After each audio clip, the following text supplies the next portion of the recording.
This is the welcome song. Listen. We are delighted to have you in our presence this glorious day. Glad to have you. You are welcome in this house, and we hope and pray that you will enjoy your stay. You're free to worship. You're free to worship. You're free to praise. You're free to praise. For this is the day the Lord has made. So let's rejoice and be glad in it. We want to serve and take care of you. So make yourself at home. So UBC, let me hear you say this. You're welcome. You're welcome. You're welcome.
Come on, let's give the Lord a hand praise. God bless you.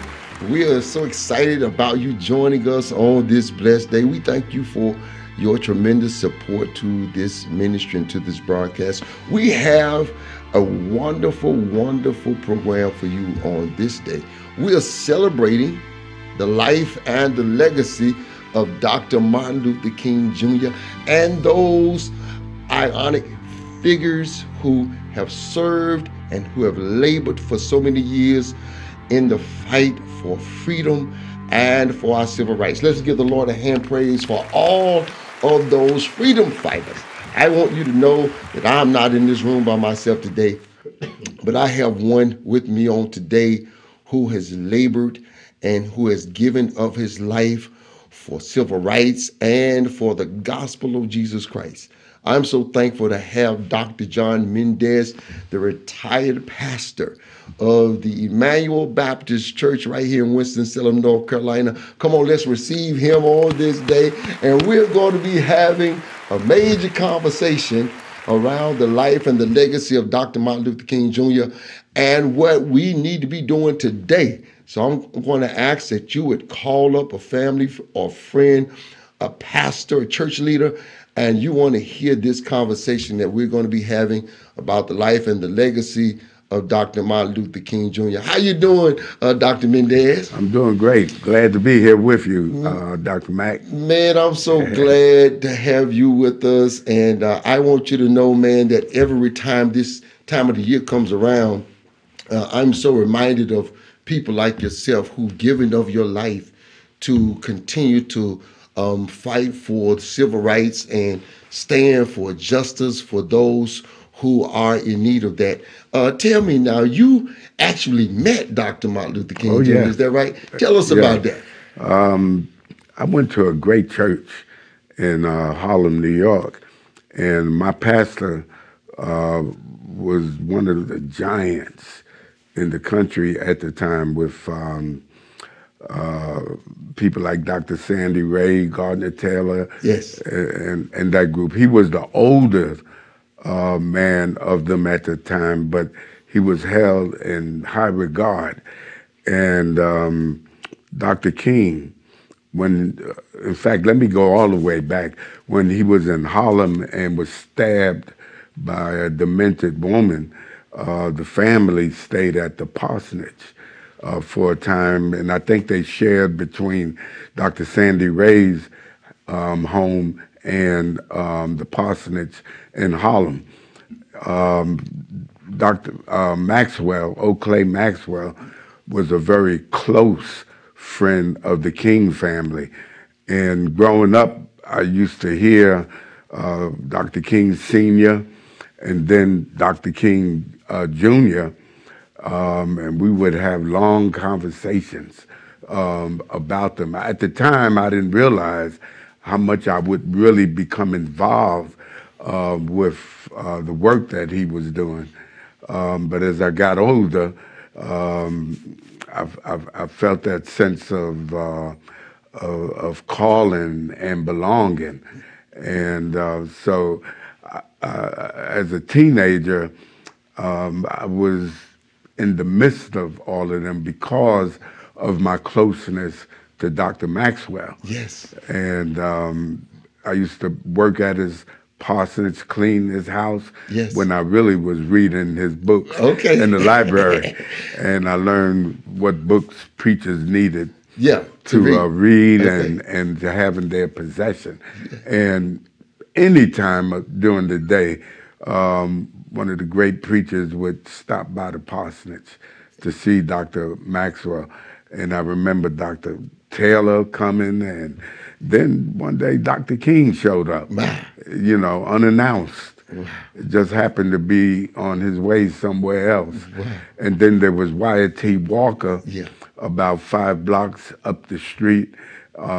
We became good friends when I was 15, serving on a panel one time together.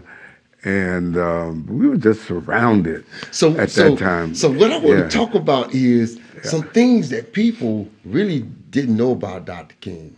I was speaking at Clark Atlanta University, and we went over to the library at the center there, and they had a report card of Dr. King there, and I was so amazed to realize that Dr. King made a C in public speaking, and it blew me away that God took this this student who made a C in public speaking and put him all over the world. What people, I want to talk a little bit about some areas that people didn't know of Dr. King, and one of the things that people I think we look over is the fact that King had a strong, disciplined prayer life. What do you know about his prayer life and the impact that prayer had on his ability to mobilize and move this nation? Yeah, prayer was a big thing during the civil rights movement. There used to be a joke with Abernathy doing demonstrations when they would get on their knees to pray, and Abernathy would pray with one eye open and one eye closed. It was a sort of running joke.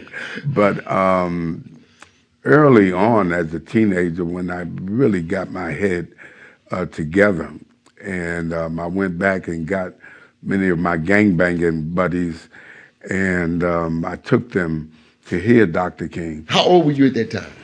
I had to be around 15. So you were the 16. gang at 15. Well, I was earlier than that. Okay. I was gangbanging. Okay. And had it not been for Fred Shuttlesworth, I doubt seriously if I would be alive today. So wait a minute, did y'all hear this? This man went from being in a gang to being one of the greatest civil rights leaders in our nation today. What a powerful testimony. And so go ahead now, and what happened? So I went to hear Dr. King, and I took many of my gangbanging buddies with me. It was at St. John's Cathedral downtown Yes. Manhattan. And what I remembered most about that event was the fact when he prayed. It was not a prayer before he preached, but a kind of evening prayer. And he prayed, and he prayed, and he prayed. And I remember the sermon. The sermon was great and all that. And I've been telling this story through the years. What I remember most about that event was him praying. Wow. And it was a powerful prayer. It was a long prayer. Yes. I remember that. But he didn't pray like he just discovered prayer. Yeah. But prayer was a very real part of his life. In fact, he often talked about mystical moments. Okay. In his life. He was affiliated closely with Howard Thurman. Yes. Who, when he was stabbed in Harlem, New York, Thurman had one of those epiphanies and went to see Dr. King. He came all the way from Boston down to Harlem Hospital to see Dr. King and told Dr. King, you stay in this hospital as long as you can. King wanted to leave. Yeah, right. But Thurman counseled him to stay. Wow. See, rest. these are the stories that I think people need to hear, just those humanistic moments. Dr. Mendez, you have a book coming out. And I want to congratulate you on this book. Dr. Mendez has a book coming out called Life and Liberation. And it'll be out sometime in February or so, I understand. In that book, you deal with some very relevant issues. If King were here today, what do you think, what are the top 3 things you think King would be addressing today if he were here? Let's kind of help people to move to that place. Dr. King was very clear.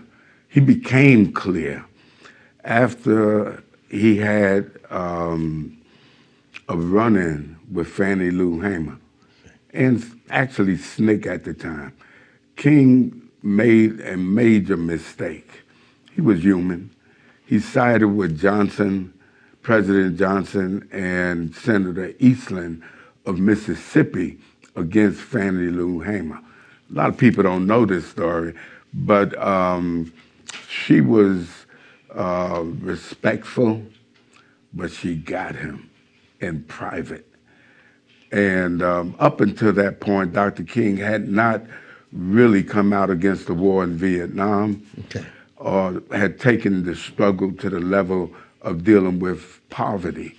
But after that meeting with Fannie Lou and then with SNCC, Dr. King changed.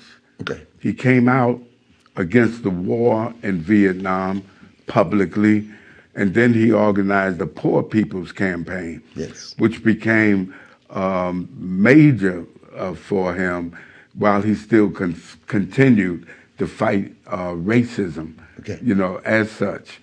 And so he would call those, what, the 3 world evils? Yeah, he referred to them as the 3 major evils of Americanism. War, poverty, racism. Exactly. Okay, all right. Yeah, those were his 3 pets at that particular time. He classified all of it under capitalism. A lot of people don't realize that Dr. King was a social democrat, and he organized the Poor People's Campaign to assault capitalism. He was demanding that Congress guarantee every American a job with a living wage. Wow. He also, and he believed that would resolve the issue of poverty. Of poverty, right.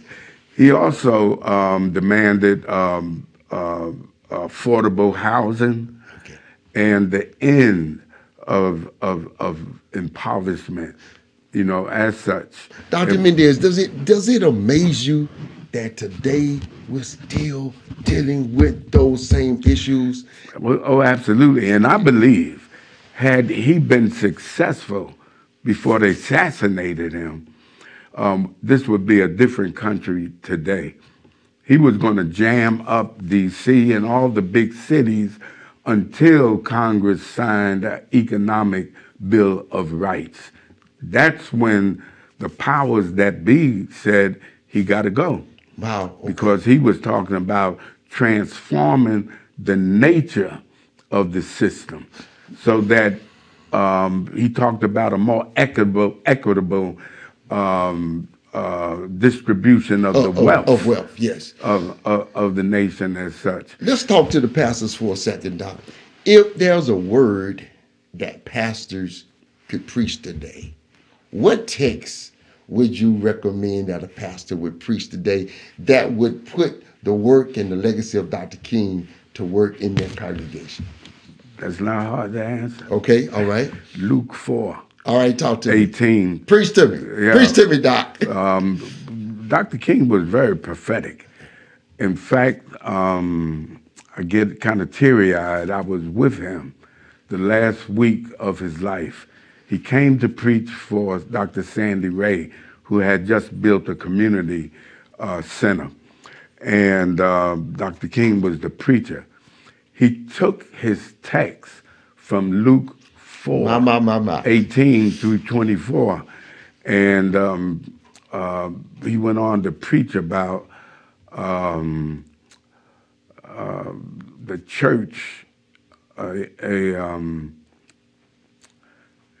sort of getting a little away from me, but it was on being a responsible church. Yes.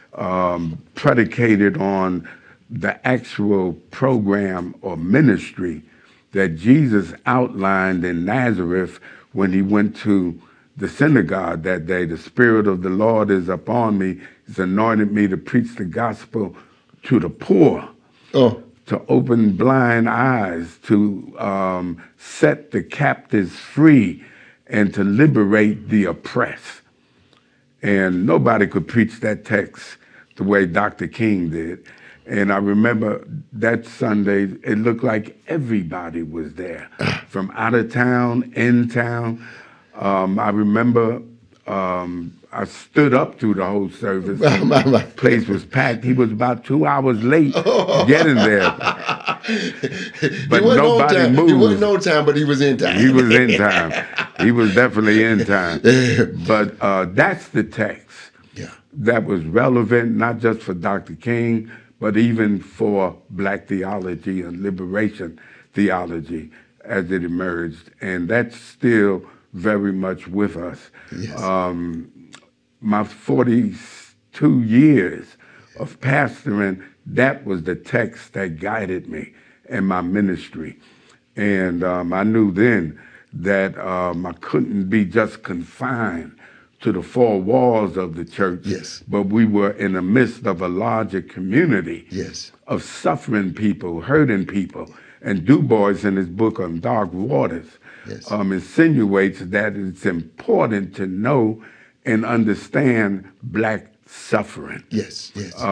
And Dr. King was very much moved by the pain and the suffering of people. But as a prophetic preacher and pastor and minister, Dr. King often talked about his ear being attuned to the heart of God. So by knowing what God was feeling and could sense what God was feeling, he felt it. And organized his ministry around that. That is so rich, Dr. Mendez. And I tell you what, people, you do not want to miss an opportunity to get this book when it comes out.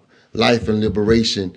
And these are the relevant subject matters that Dr. Mendez addresses. Doc, I want to do something because we don't have much time left. I want to do something.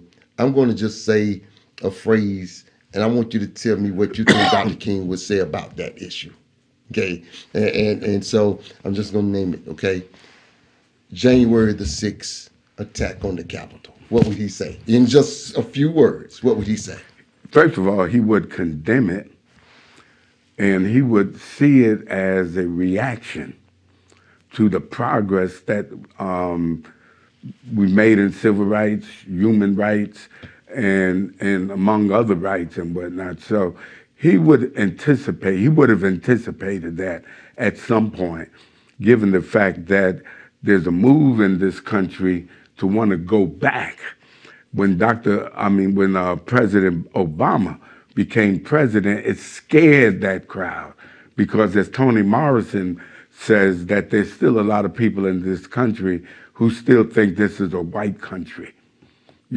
But all of that has changed. I mean, we got a long way to go still, but a lot of change is already taking place.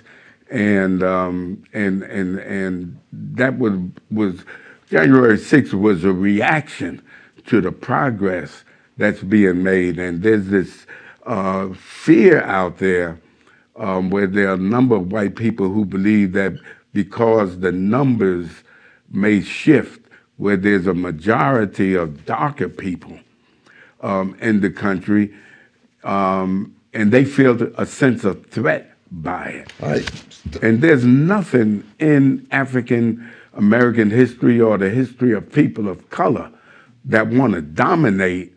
We're talking about a fair share of the pie. All right, let me ask you a question. Young people who are shooting and killing each other over tennis shoes and video games and drugs. What would King say to those young people today? He already had spoken to that. I would refer people to his speech to SCLC when he talked about the crisis in the cities. That's when the riots were going on all over the country.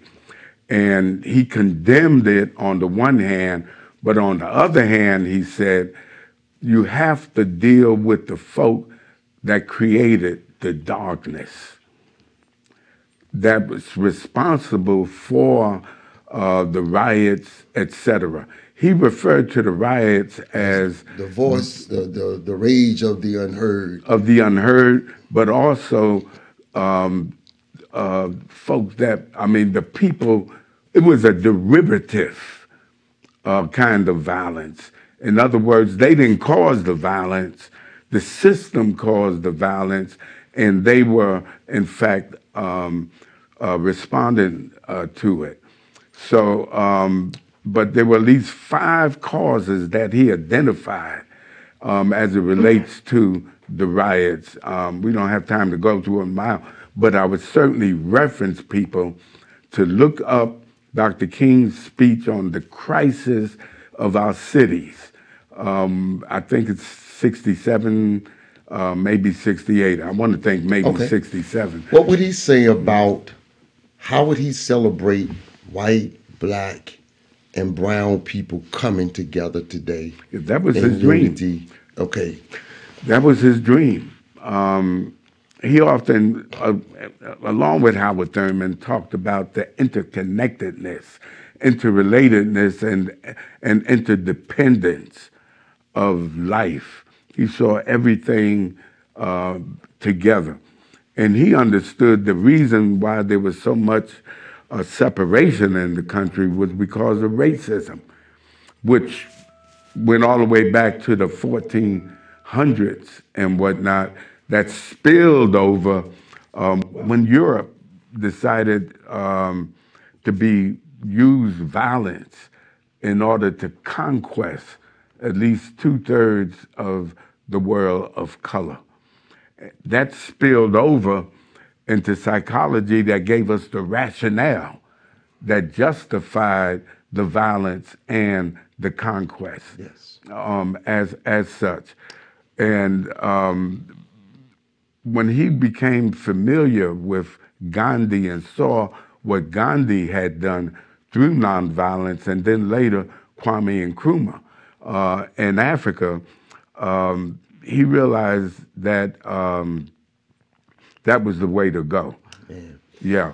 And I would argue in relationship to that, and Doc, you do a tremendous job with the school system, et cetera. But it is time that we incorporate into the curriculums of school the importance of nonviolence, not so much as a civil rights strategy, but predicated on the sacredness of life. Wow. Dr. Mendez, man, let me tell you something. You just have a tremendous way with words, and I want to thank you for your transparency and your truth on today. And listen, I want to say to you that this has been an awesome challenge put before us. I want to ask that you would please support Dr. John Mendez. When his book comes out, Life and Liberation, you don't want to miss reading this book. I peeked it, and it is amazing what he has in this book.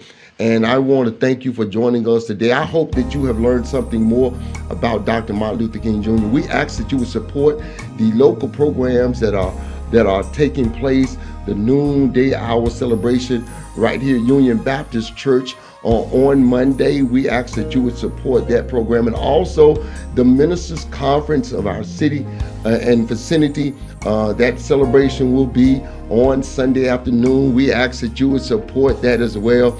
And listen, go do something good. This is not a day off, it's a day on. Go celebrate the life and legacy of Dr. Martin Luther King Jr. and those who have served to make this world a better place. Dr. King was a man of love, and we ask that you would show love wherever you go. God bless you, and thank you for joining us on this day. God bless you.